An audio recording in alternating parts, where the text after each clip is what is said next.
చిన్నప్పుడు ఎప్పుడన్నా నేను ఏదైనా నిజం దాచాలి అనుకుంటే ఫస్ట్ మా ఇంట్లో నాకు చెప్పే విషయం ఏంటంటే, పిల్లి కళ్ళు మూసుకొని పాలు తాగి ఎవరు చూస్తలేరు అనుకుంటుందట అని మా నాన్నమ్మ అనేదనమాట. ఇప్పుడు నాకు హేమ విషయంలో నాకు అదే అనిపిస్తుంది.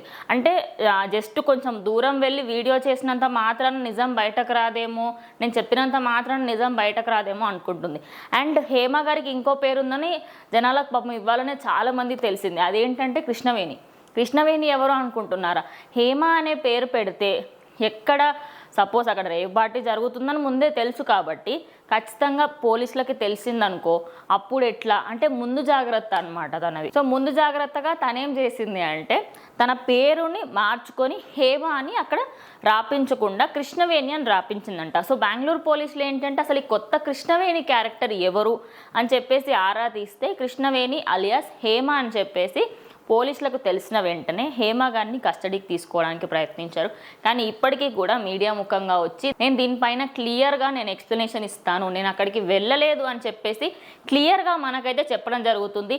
అసలు అక్కడ ఎందుకు వెళ్ళారు, అసలు ఎందుకు ఇట్లా జరుగుతుంది ఏంటి అనేది మొత్తం మనం డీటెయిల్గా తెలుసుకోవడానికి అయితే ప్రయత్నిద్దాం.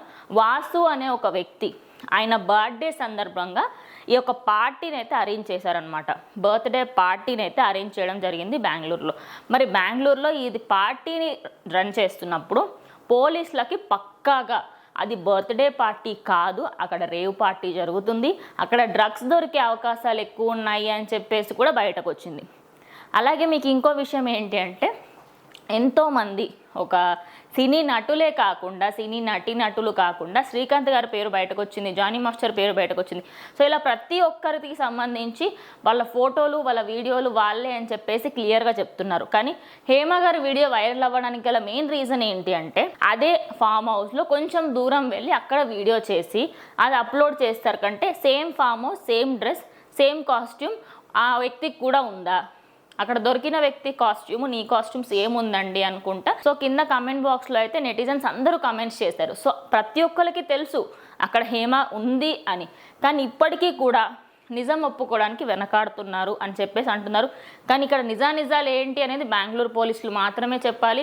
అటు నటీనటులు, పొలిటికల్కి సంబంధించిన ఎమ్మెల్యేలు, ఎంపీలు కూడా బయటకు వస్తున్నారు. ఇంకా బాలీవుడ్కి సంబంధించిన వాళ్ళు, టాలీవుడ్కి సంబంధించిన వాళ్ళు కూడా ఎంతోమంది ఉన్నారని చెప్పేసి అయితే బయటకు వస్తుంది. మరి చూద్దాం వాళ్ళు కౌన్సిలింగ్ కంప్లీట్ అయిపోయిన తర్వాత నిజంగానే ఆ 101 మందిలో ఎంతమందికి వాళ్ళు కౌన్సిలింగ్ ఇవ్వబోతున్నారు ఏంటి. 75 మెంబర్స్కి అందులో పాజిటివ్ వచ్చిందంట. మరి చూద్దాం ఫ్యూచర్లో ఏం డిసిషన్ తీసుకుంటారు బెంగళూరు పోలీసులు అనేది.